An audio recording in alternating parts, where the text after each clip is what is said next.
সাদা কাগজে ছোট্ট একটা আঁচড় দিয়ে শুরু হয় সব বড় স্বপ্ন। ধীরে ধীরে সে আকার ধারণ করে। শুরু হয় বেড়ে ওঠার প্রচেষ্টা। গড়ে তোলে শহর, গড়ে ওঠে দেশ।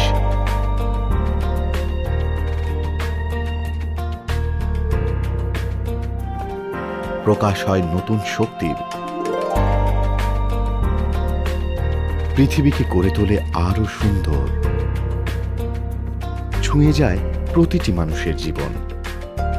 সব বাধা পেরিয়ে ছুঁতে চায় আকাশ। একদিন সেই স্বপ্নগুলো সত্যি হয়ে ওঠে। তারপর আবার নতুন করে স্বপ্ন দেখার শুরু। ইউনিভার্সাল সাকসেস এন্টারপ্রাইজেস, চিত্ত জেথা ভয় শূন্য।